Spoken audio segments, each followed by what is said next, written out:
তার পেছন দিয়ে 30% কমে গেছে, তার জন্য তিনি জয় জগন্নাথ করছে আর প্রসাদ পাঠাচ্ছে। আপনারা দেখেছেন তামান্না খাতুনের কাছে হুমায়ুন কবিরকে পাঠিয়েছিল তৃণমূল দল। কারণ আমরা মনে করি যদি হুমায়ুন কবিরের কোনো ক্ষমতা নেই, কারণ এই বাংলায় মমতা বন্দ্যোপাধ্যায়ের দলের যদি একটা গাছের পাতা পড়ে তাও মমতা বন্দ্যোপাধ্যায়কে না জানিয়ে হয় না, তাহলে একজন এমএলএ তামান্না খাতুনের বাড়িতে টাকা দিয়ে তার মুখ বন্ধ করতে গেছিল যাতে তৃণমূলের বিরুদ্ধে কোনো কথা না বলে।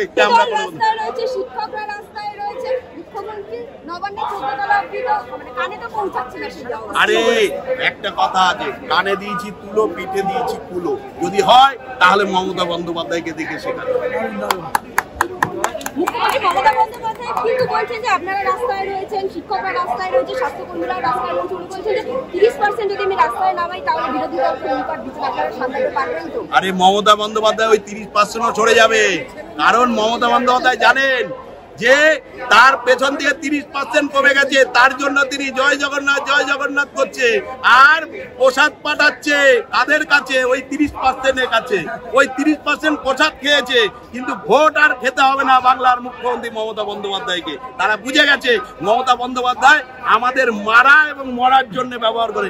বাংলার মুখ্যমন্ত্রী মমতা বন্দ্যোপাধ্যায় আমাদের ছেলে মেয়ে শিক্ষা দেবে না, চাকরি দেবে না, আমাদের তাদের জীবন উন্নত করবে না, এটা তারা বুঝে গেছে সেই 30%। আপনারা জানেন 2024 সালে 9ই আগস্ট আমাদের বোন অভয়াদাকে ধর্ষণ করে খুন করা হয়েছে, তার বিচার আজও পর্যন্ত আমরা পাইনি। আমরা কি দেখেছি? আমাদের ঘরের মেয়ে তামান্না খাতুন তৃণমূলের বিজয় উল্লাসে তাদের জল্লাদ বাহিনীর হাতে খুন হয়েছে। মমতা বন্দ্যোপাধ্যায় সেই সম্পর্কে কোনো কথা নেই। পুলিশ মন্ত্রী বাংলার মুখ্যমন্ত্রী মমতা বন্দ্যোপাধ্যায়। কসবার ল কলেজে একটা গণধর্ষণ হয়েছে আমাদের বোন, বাংলার মুখ্যমন্ত্রী মমতা বন্দ্যোপাধ্যায়কে দেখেছেন যে এর মধ্যে কোনো কথা বলতে? বাংলার মুখ্যমন্ত্রী মমতা বন্দ্যোপাধ্যায় তিনি শুধু খয়রাতি নিয়ে যাবেন যখন বুঝবেন বিপদে পড়ে যায়, তার আগে বাংলার মুখ্যমন্ত্রী মমতা বন্দ্যোপাধ্যায়ের মুখ থেকে কোনো কথা আসবে না। আপনারা দেখেছেন তামান্না খাতুনের কাছে হুমায়ুন কবিরকে পাঠিয়েছিল তৃণমূল দল। কারণ আমরা মনে করি যদি হুমায়ুন কবিরের কোনো ক্ষমতা নেই, কারণ এই বাংলায় মমতা বন্দ্যোপাধ্যায়ের দলের যদি একটা গাছের পাতা পড়ে তাও মমতা বন্দ্যোপাধ্যায়কে না জানিয়ে হয় না, তাহলে একজন এমএলএ তামান্না খাতুনের বাড়িতে টাকা দিয়ে তার মুখ বন্ধ করতে গেছিল যাতে তৃণমূলের বিরুদ্ধে কোনো কথা না বলে। আপনারা দেখেছেন যে রাজন্না হালদার তৃণমূলের একজন লিডার, তাকে কিভাবে অপমানিত করা হচ্ছে প্রতিনিয়ত। মমতা বন্দ্যোপাধ্যায় একটা কথা বলছেন, তার দলের কাউন্সিলর আপনারা দেখেছেন মুখ খুলেছে, কতদিন আগে তিনি অভিযোগ করেছিলেন, কিছু হয়েছে? সেই কাউন্সিলর পর্যন্ত বলছে কি আমি অভিযোগ করেছি, তার পদোন্নতি হয়েছে। অর্থাৎ বাংলায় যারা নারী নির্যাতন করবে, যারা খুন করবে, সন্ত্রাস করবে, মমতা বন্দ্যোপাধ্যায় তাদের জন্য পদোন্নতি, তাদের টিকিট দেবে, এমএলএ বানাবে, এমপি বানাবে, কাউন্সিলর বানাবে, পঞ্চায়েতের প্রধান বানাবে, পঞ্চায়েত সমিতির প্রধান বানাবে, জেলা পরিষদের সভাধিপতি বানাবে। কারণ মমতা বন্দ্যোপাধ্যায় তৃণমূল দল দুষ্কৃতীদের দল। বাংলায় আজ সে সরকার করছে সেটা হিটলারের সরকার, মমতা বন্দ্যোপাধ্যায়ের নেতৃত্বে একটা হিটলারের সরকার। আরে সিদ্দিকুল্লাহ চৌধুরী আক্রান্ত হচ্ছে তো এই কারণে যাতে পঞ্চায়েত সমিতির সভাপতিত্ব করার জন্য তার কাছে 40 লক্ষ টাকা নিয়েছিলেন।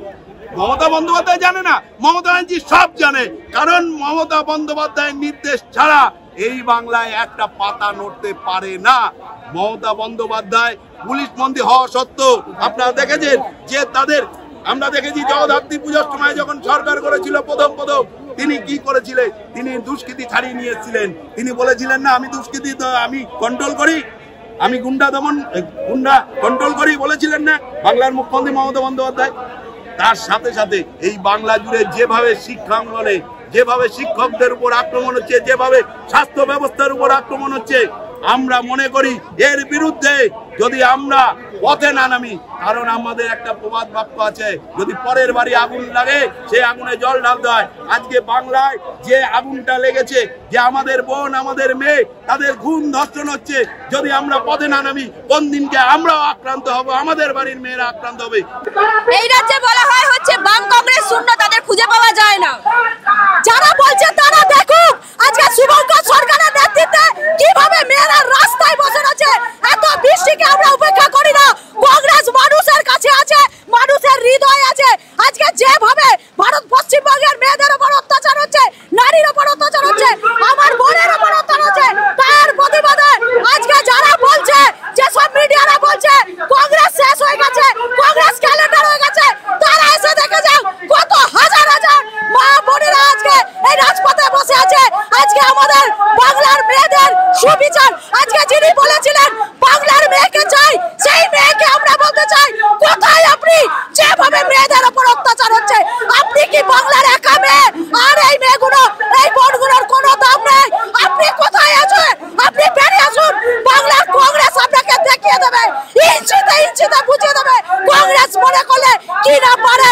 এই প্রতাপ ব্রিটিশ সরকারকে এই জাতীয় কংগ্রেস উৎখাত করেছে, আপনাকে তৈরি করেছে জাতীয় কংগ্রেস, আপনাকে শেষ করবে জাতীয় কংগ্রেস।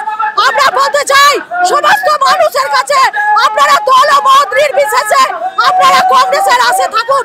কংগ্রেস আপনাদের সাথে আছে, কংগ্রেস আপনাদের পাশে আছে। জয় হিন্দ, বন্দে মাতরম। মুখ্যমন্ত্রী তো বলে আমি আসার পরে এতগুলো প্রকল্প করেছি, পড়াশোনার ক্ষেত্রে মেয়েদের সুবিধা করেছি, মেয়েদের স্কলারশিপ দিয়েছে, বিয়ের জন্য টাকা দিয়েছে। আরে সব তো নাটক, আমাদের টাকা দিচ্ছে, আজকে উনি পয়সা দিক, আজকে শিল্প আনুক, আজকে উনি শিল্প আনতে পারছেন না কেন? আজকে শিল্প দরকার। পশ্চিম বাংলার মানুষ আজকে নিজের দেশ ছেড়ে রাজ্যে রাজ্যে যাচ্ছে চাকরির খোঁজে, দরকার নেই। আজকে যেসব শিক্ষিত ছেলে মেয়ে তৈরি হচ্ছে তাদেরকে উনি চাকরি দিক। আমাদের চাই না দান ভিক্ষা, 500 টাকা 1000 টাকা ভিক্ষা বাংলার মায়েরা বোনেরা চায় না। ওনার তৈরি করা, উনি এক সময় লোককে ভিক্ষা মেরেছিলেন, আজকে সারা পশ্চিমবঙ্গকে ভিখারি তৈরি করেছেন। আমরা মায়েরা বলছি আমাদের সন্তানদের চাকরি দিন, আমাদের সন্তানদের ভালোভাবে কলেজে পড়তে দিন, আমার সন্তানের নিরাপত্তা দিন। আমি প্রত্যেক মা বোনের কাছে বলবো, যারা ভাবছেন আজকে দিদিমণি 1200 টাকা 1000 টাকা দিচ্ছে, আপনারা ভুলে যাবেন না আপনার সন্তানরা কালকে কলেজ যাবে, আপনার সন্তানের ওপর এই এক অত্যাচার হবে। তাই প্রত্যেকের কাছে আমরা বলছি ভিক্ষা ভুলে যান, ভিক্ষার দান ভুলে যান। আসুন জাতীয় কংগ্রেসের হাতকে শক্ত করুন, আমাদের আন্দোলনে সামিল হন। আজ আগামী যে 26 সালের ইলেকশন আসছে, সেই ইলেকশনে তৃণমূল সরকারের তোলাবাজি সরকারকে একটা ভোটও দেবেন না। আপনারা বুঝতে পারছেন না, আজকে যদি আপনারা না শোনেন, আগামী দিনে আপনার ঘরের মেয়ে, আপনার বউয়ের কোনো মান ইজ্জত এরা থাকবে না। এরা ঘর থেকে বার করে এরা নারী অত্যাচার করবে। তাই সকল বাংলার মা বোনের কাছে আপনাদের চ্যানেলের মাধ্যমে আমরা ঘরে ঘরে পৌঁছে দিতে চাই যে যারা বলছেন জাতীয় কংগ্রেস ক্যালেন্ডার হয়ে গেছে, যারা বলছে জাতীয় কংগ্রেস শেষ হয়ে গেছে, তারা একবার দেখে যান কি মুষলধারে এই বৃষ্টিকে উপেক্ষা করে বাংলা কংগ্রেসের প্রত্যেকটা মা ভাই বোন রাস্তায় বসে আছে।